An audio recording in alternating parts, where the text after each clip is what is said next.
Ya, terima kasih Pak Ketua. Assalamualaikum warahmatullahi wabarakatuh. Selamat pagi. Sebelumnya saya juga turut berduka cita Bu Lisna atas meninggalnya adik Nizam.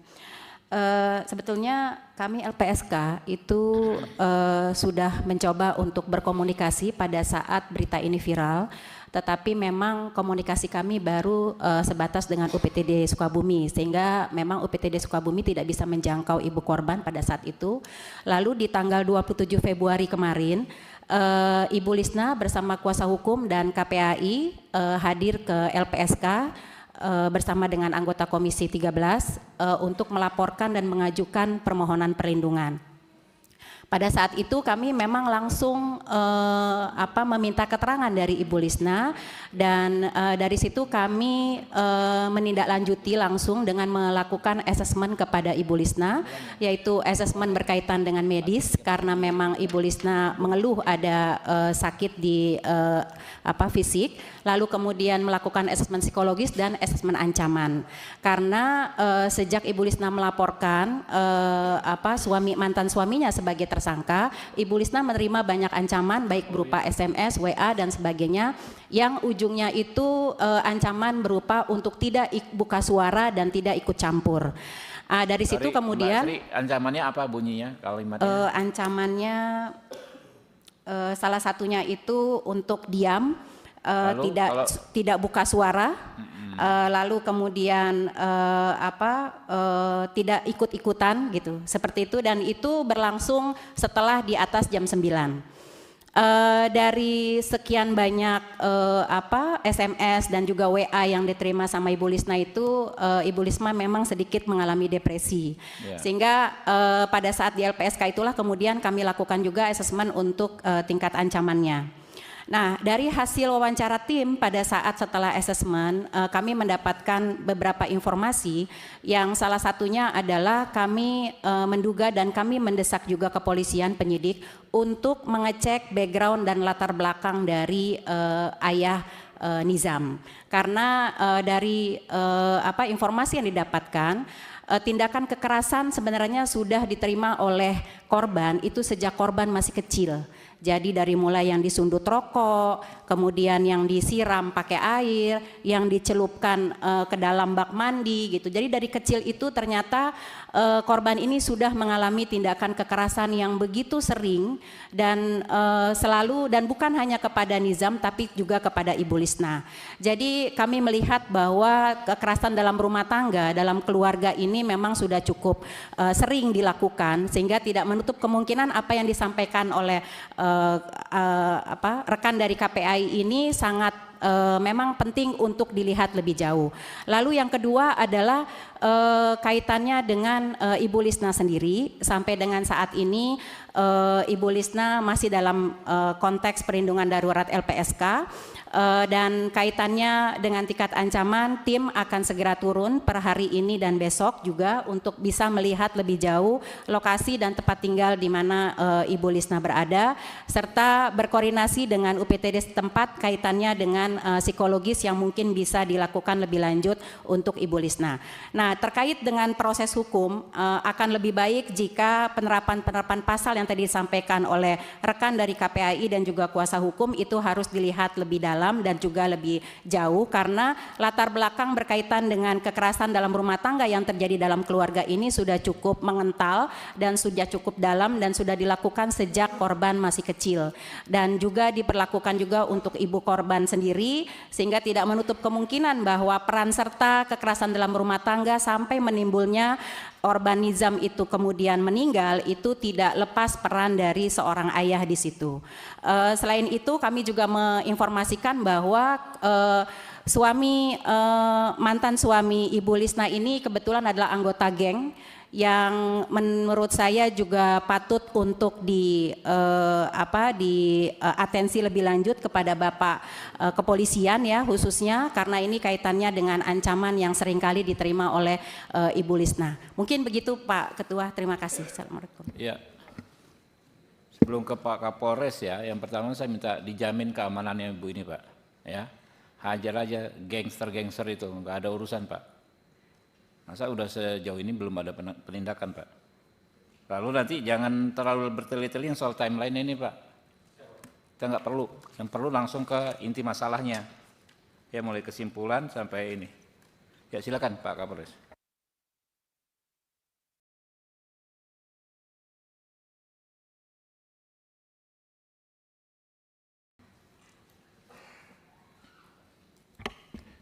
Bismillahirrahmanirrahim. Assalamualaikum warahmatullahi wabarakatuh. Selamat siang, salam sejahtera untuk kita sekalian. Yang terhormat Bapak Ketua Komisi 3 DPR RI, Bapak Dr. Habibur Rahman SHMH selaku pimpinan rapat. Yang kami hormati Bapak-Bapak Dewan sekalian yang hadir, dan yang kami hormati peserta rapat sekalian yang berbahagia. Pada kesempatan hari ini akan kami sampaikan terkait dengan langkah-langkah daripada Polres Sukabumi menindaklanjuti adanya tindak pidana kekerasan terhadap anak korban NS. Di mana terkait dengan anak korban NS, kita sudah menerima adanya 3 laporan polisi. Yang pertama yakni laporan polisi LP-B-09 Romawi 2 SPKT Polsek Cambang Kulon, Polres Sukabumi, Polda Jawa Barat tanggal 19 Februari 2026, di mana sebagai pelapor adalah Anwar Satibi. Kemudian sebagai telapor adalah Ibu Tiri atau Saudara Teni Rida. Terhadap perkara tersebut kami terima tanggal 19 Februari, kemudian kita tindak lanjuti dengan maraton melakukan penyelidikan sehingga tanggal 20 sudah kita naikkan sidik dan tanggal 22 kita sudah menetapkan tersangka, dan terhadap tersangka sudah kita lakukan penahanan di tanggal 23 Februari 2026. Pak, tersangkanya siapa aja? Pak?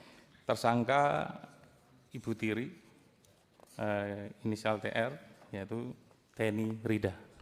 Ayahnya enggak, bukan tersangka Pak? Untuk ayahnya di LP yang tanggal 19 Februari sebagai pelapor, Bapak.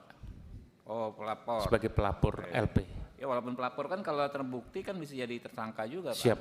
Namun dalam perkara ini Bapak, kami juga menindaklanjuti laporan polisi yang kedua, yakni laporan polisi yang dibuat di tahun 2024. Di mana di tahun 2024 itu juga ada laporan polisi, di mana laporan polisi itu sebagai pelapor juga sama, Anwar Satibi, yang dilaporkan Ibu Tiri juga, yakni Teni Rida.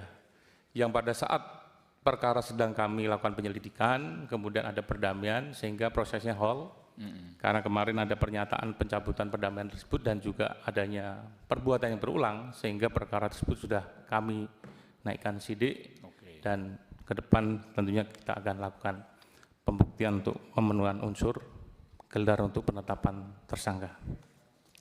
Kemudian terkait dengan Anwar Satibi sebagai pelapor, kebetulan kami menangani laporan polisi yang ketiga yang dibuat oleh Saudara Krisnamurti sebagai kuasa hukum orang tua atau ibu kandung, di mana laporan polisi B-106/Romawi 2/2006 SPKT Polres Sukabumi, Polda Jawa Barat yang dibuat pada tanggal 24 Februari. Ya. Walaupun terhadap korban atau pelapor belum kita minta keterangan karena memang masih situasi berduka, namun kita sudah maraton melakukan penyelidikan, melakukan langkah lain untuk mengumpulkan alat bukti, dan kita juga akan segera meningkatkan prosesnya menjadi penyidikan.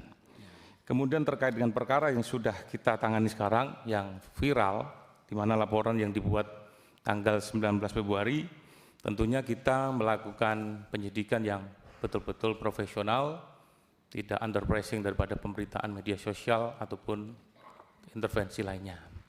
Kemudian kita melakukan kolaborasi interdisipliner melibatkan daripada forensik, di mana kita melibatkan psikologi klinis, kemudian juga psikologi forensik, kemudian kita juga akan menyiapkan pembuktian yang tentunya bisa dipertanggungjawabkan secara ilmiah. Dari tindakan yang sudah kita lakukan, memang kita sudah melakukan pemeriksaan sebanyak 18 saksi, kemudian 3 ahli, dan kita mendapatkan bukti-bukti surat seperti visum et verbatim yang di situ sudah menggambarkan bagaimana terjadinya luka lebam yang disebabkan oleh trauma panas dan juga trauma benda tumpul. Jadi ada trauma panas dan trauma benda tumpul. Siap. Oke. Dan dalam fakta-fakta peristiwa itu, di hari Kamis tanggal 18, pukul 8 pagi, bahwasanya korban dibawa ke UGD di Rumah Sakit Jombang Kulon. Pada saat itulah dokter yang menerima bisa melakukan wawancara, sehingga kita juga mendapatkan informasi penting sebagai kunci bahwasanya siapa yang disebut anak yang melakukan penganiayaan yang disaksikan oleh 2 perawat lainnya. Kemudian pukul 16.00 korban anak NS dinyatakan meninggal dunia dan bapaknya daripada NS, saudara AS, membuat laporan polisi pada tanggal 19 di jam 19.30. Kemudian selama maraton kita lakukan penyelidikan 24 jam, kita sudah bisa meningkatkan proses ini penyidikan. Karena kita yakini ada alat bukti yang permulaan cukup sehingga ini ada dugaan pidana karena tidak wajar dan tentunya ada dugaan kekerasan. Sama halnya seperti yang disampaikan oleh dari KPAI dan juga dari Komisi Perlindungan Anak, kita juga melakukan penyelidikan dengan melakukan observasi di lingkungan tempat tinggal. Bagaimana lingkungan tempat tinggal juga saksi-saksi di sekitar juga memberikan keterangan yang sama adanya penganiayaan yang sudah berulang. Dan yang jelas penganiayaan yang terjadi pada November 2024, di mana juga dilakukan tindakan-tindakan kekerasan yang dilakukan oleh saudari TR kepada anak korban NS, di mana di situ juga ada pengakuan. Namun di dalam perkara yang kita tangani sekarang, tersangka TR tidak memberikan pengakuan dan kita tidak mengejar pengakuan tersebut dan kita berupaya melakukan pembuktian yang betul-betul bisa dipertanggungjawabkan secara ilmiah. Kemudian dalam mendukung pembuktian ini kita juga sudah mendapatkan hasil psikologi klinis, kemudian hasil psikologi forensik dan juga analisa dari psikologi dari ASIFOR. Kemudian barang bukti elektronik yang berkembang di media sosial juga kita melakukan pengajian, di mana di tanggal 19 pukul 10 ada salah satu saksi yang melakukan interview terhadap korban anak. Di situ juga menyatakan beberapa pernyataan yang tentunya didengarkan, disaksikan oleh beberapa saksi lainnya yang tentunya sudah kita ambil keterangan dan itu menjadi salah satu bukti yang cukup kuat.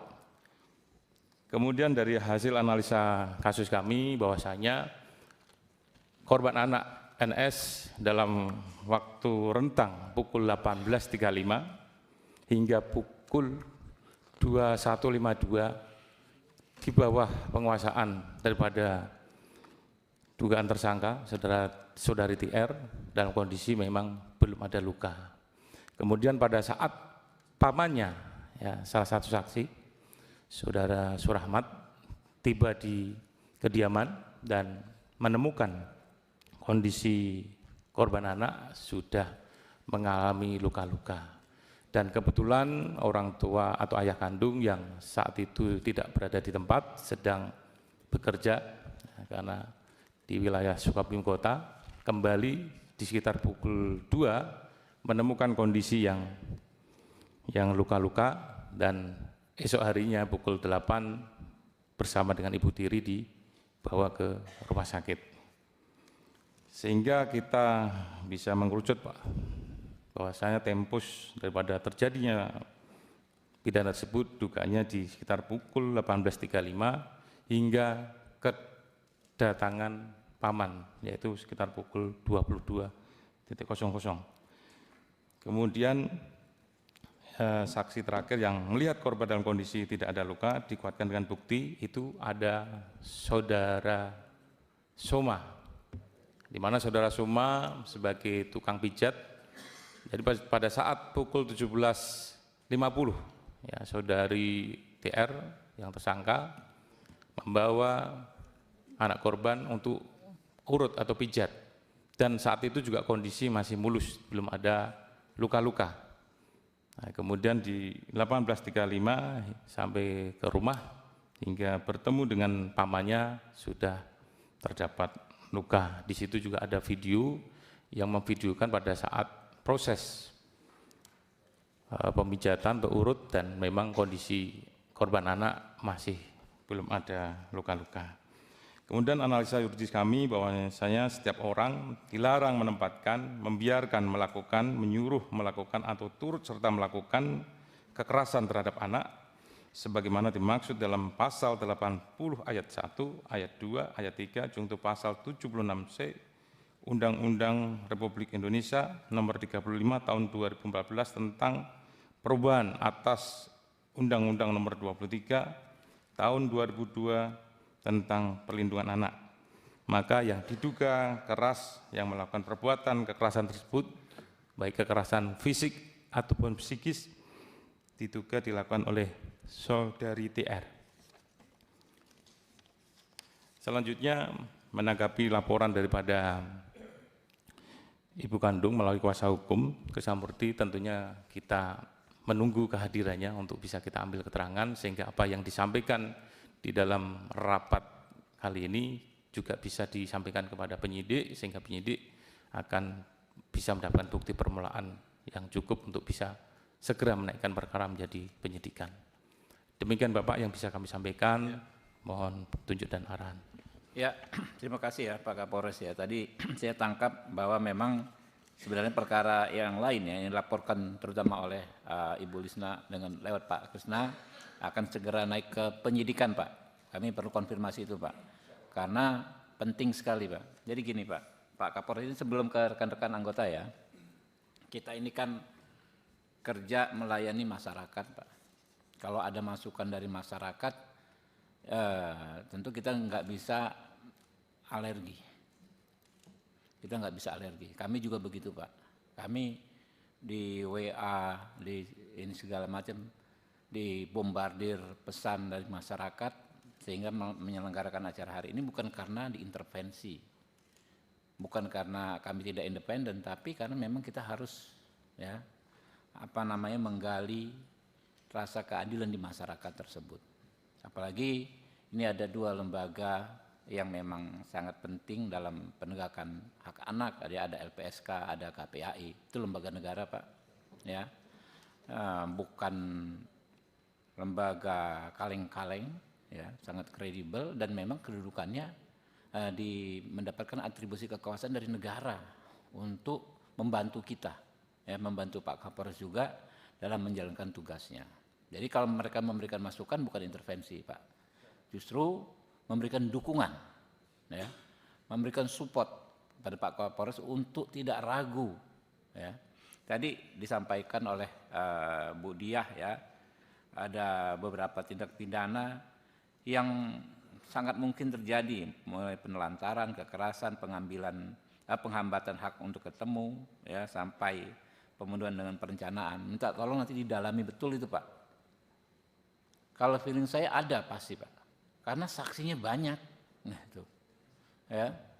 Dan lalu yang penting juga Pak, dijamin keamanan Ibu Lisna, ibu kandung ini.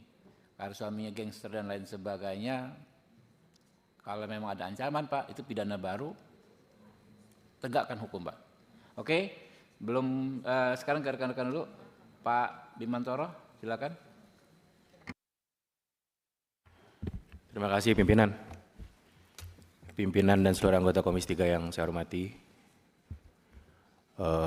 perwakilan dari KPAI, LPSK, dan juga kuasa hukum korban Ibu Lisna, serta dari Polres Sukabumi, Pak Kapolres beserta seluruh jajarannya. Yang pertama, saya izin dialog pimpinan dengan kuasa hukum. Ya.